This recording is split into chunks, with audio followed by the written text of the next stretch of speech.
A'udzu billahi minasy syaithanir rajim.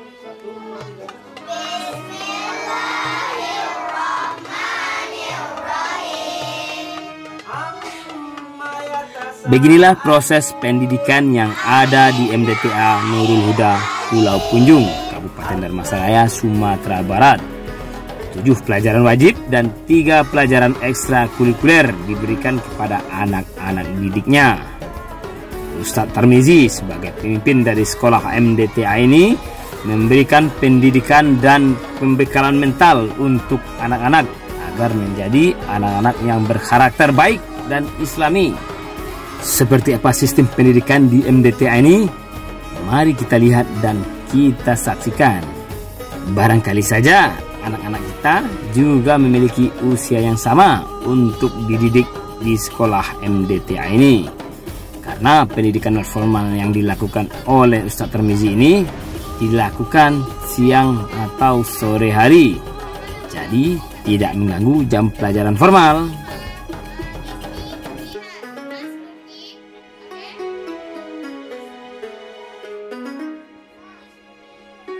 Di MDTA Nurul Huda ini, segudang prestasi sudah berhasil diraih dan dicapai. MDTA Nurul Huda yang berada di Jorong Pasar Pulau Punjung ini merupakan MDTA yang sudah cukup lama berkiprah di daerah Pulau Punjung. Pertama kali berdiri pada tahun 2007. Hingga saat ini 14 tahun sudah berjalan. Banyak liku-liku perjalanan MDTA ini hingga berdiri kokoh seperti saat ini.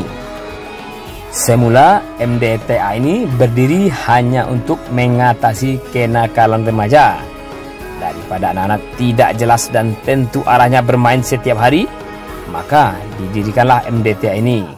Sang pendiri pun ternyata hingga saat ini sukses membina mental anak-anak didiknya yang pernah mengenyam pendidikan di MDTA ini.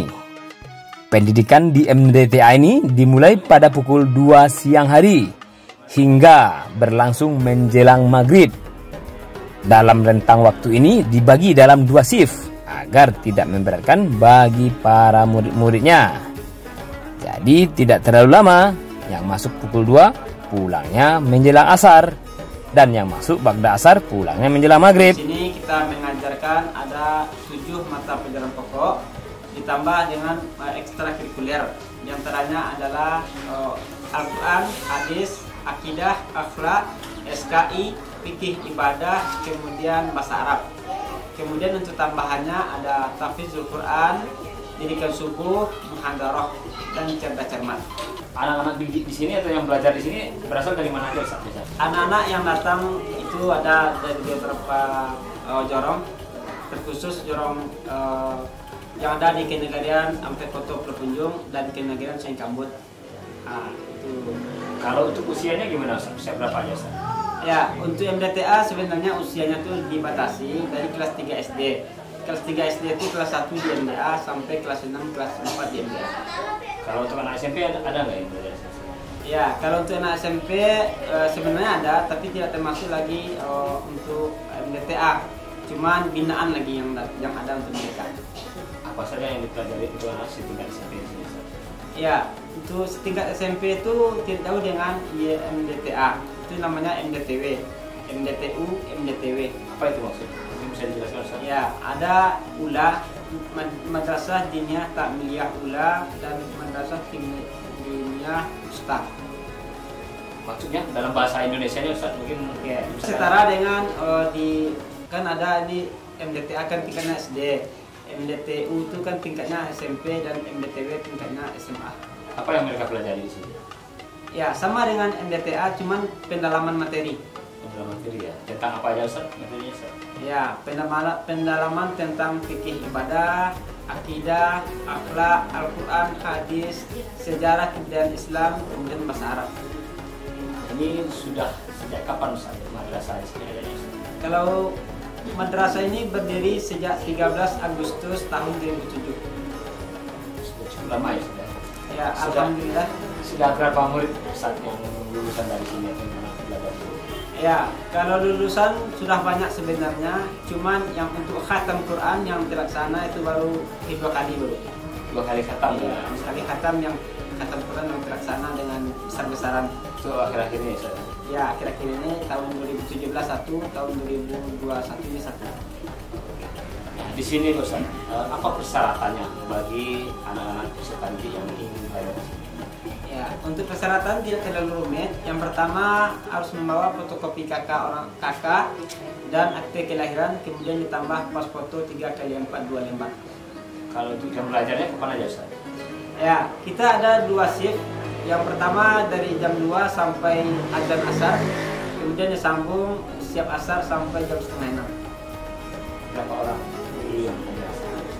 Ya, kalau guru yang aktif itu ada 4, cuman ada cadangan 2 orang. Berarti ada 6 guru ya? 6 guru. Jika murid terlalu banyak, gurunya kita tambah. Ditambah. Ustaz, untuk murid-murid sehari itu berapa yang belajar? Kehadiran mereka itu dihitung dari hari Senin sampai hari Sabtu. Jadi hari Sabtu ini? Iya, hari Sabtu itu ada kegiatan. Terkadang-kadang kita adakan muhadarah 2 kali sebulan. Kemudian ada juga cerdas cermat dan juga al-Qur'an. Oke, muhadarah itu maksudnya Ustaz? Ya, karena itu sama dengan acara didikan subuh. Cuman kalau kita adakan didikan subuh, karena kita tempatnya adalah di rumah, tentu jauh ke masjid. Itu kendala, jadi kita adakan muhadarah saja. Jamnya kapan Ustaz? Jamnya sama setiap sholat asar. Setiap pada asar ya? Pada asar. Ustaz, ini harapannya ke depannya gimana Ustaz? Untuk anak-anak didik dulu Ustaz. Ya. Kalau harapan kami sebagai pembina MDTA ini memang sangat besar terhadap anak-anak. Yang pertama bisa melahirkan anak-anak yang memiliki akhlak yang baik, kemudian memiliki budi pekerti yang baik juga, dan sangat mencintai kepada orang tua dan berbakti kepada mereka dengan sungguh-sungguh. Anak-anak ini belajarnya di rumah atau di mana Ustaz? Tempat apa ini? Ya, untuk sementara kita dulu ada gedung. Ya, ada gedung di bawah di dekat pasar lama, karena itu dibuka, dibangun jadi baru karena kita kehilangan tempat lokasi, jadi kita daripada anak nganggur, jadi kita sediakan rumah ini separuh ke belakang untuk MDTA. Berarti ini masih rumah Ustaz sendiri ya Ustaz ya? Ya, masih rumah sendiri. Kalau saja ada mungkin pihak-pihak luar mau membantu Ustaz, kira-kira apa kebutuhan dari MDA sendiri Ustaz? Ya, kalau masalah kebutuhan banyak sebenarnya. Contoh saja meja belajar ini sangat kurang, ya kan? Kemudian banyaklah masalah peralatan. Namanya di rumah tentu peralatannya memang serba terbatas. Contoh meja, kipas angin, tikar, kemudian tempat duduk, banyak kekurangan sebenarnya. Dulu awal cikal bakal yang didirikan madrasah ini apa ceritanya Ustaz? Kok bisa terpikir membangun atau didirikan ini? Ya, latar belakang berdirinya MDTA ini berdiri tanggal 13 Agustus 3-4 hari menjelang hari kemerdekaan Indonesia tahun 2007. Karena melihat kondisi anak-anak berlari ke atas, ke bawah, ke hilir, ke mudik, nggak ada tempat mengaji, jadi timbullah inisiatif dari pendiri untuk mendirikan sebuah lembaga yang namanya MDTA. Dulu sempat jaya, awal berdiri sampai tahun 2012 itu cukup banyak muridnya, sampai lebih 250 orang. Terus jadi pada tahun 2012 ke atas sampai tahun 2015 karena kekurangan pengajar, ada pengajar yang diangkat dari PNS, jadi kekurangan kendala ketika itu, jadi agak vakum ketika itu. Dari tahun 2015 sampai sekarang alhamdulillah sudah mulai jaya. Lama meningkat terus ya Ustaz? Ya, alhamdulillah grafiknya meningkat. Target ke depan apa Ustaz? Ya, kalau target kita ke depan memang kita mempunyai gedung sendiri lah. Gedung sendiri yang memang khusus untuk lembaga MDTA, rumah tahfiz. Nah itu yang gedung kita yang punya, mudah-mudahan tercapai nanti. Oke, amin. Terima kasih Ustaz atas waktunya. Al-Quran adalah Al-Fatihah. Berapa ayat? 7 ayat. Gimana bunyinya? Dari rumah sederhana ini dengan memanfaatkan bagian belakang rumah, 60 orang anak-anak remaja dididik di sini. Bahkan tidak jarang diantaranya mendapatkan prestasi di berbagai bidang ilmu yang dipelajari. Seandainya ada donatur ataupun dermawan yang ingin membantu kelangsungan pendidikan MDTA ini, pihak sekolah pun membuka diri. Kepala sekolah berharap kedepannya bisa belajar dengan memanfaatkan lokal dan ruangan tersendiri, tidak lagi tergabung dalam rumah tinggal yang ia pakai sehari-hari. Seperti apa kisah awalnya? Kita dengar dari para pendiri. Mendirikan madrasah ini dulu ceritanya gimana, Bu? Sampai terpikir mendirikannya, Bu? Kami dulu sedang duduk di pasar lama ini, bertebaran anak-anak yang tidak ada pendidikan untuk membaca Al-Quran. Pikir kami berdua, kita berdirikan bagaimana pada tanggal 13 Agustus 2007. Kami kumpulkan anak. Awal yang pertama anak-anak cuma 6 orang. Mencari guru untuk mengajarnya. Tempatnya bukan di sini dulu, tempatnya di pasar lama, tapi sekarang sudah roboh kan, pindah ke sini. Nah, selama lama. Berapa orang, Bu, muridnya sempat? 6 orang. 6 orang pertama. 6 orang pertama. Minggu yang kedua 9 orang. Dan selanjutnya bertambah. Alhamdulillah sampai sekarang. Sempat ratusan juga muridnya dulu, Bu, ya? Ratusan. Terus sampai berkurangnya lagi itu kenapa, Bu? Ini berkurangnya lokalnya dirobohkan, tidak layak dipakai, dirobohkan, kemudian anak dihentikan sementara. Oke. Dulu lokalnya pakai lokal apa, Bu?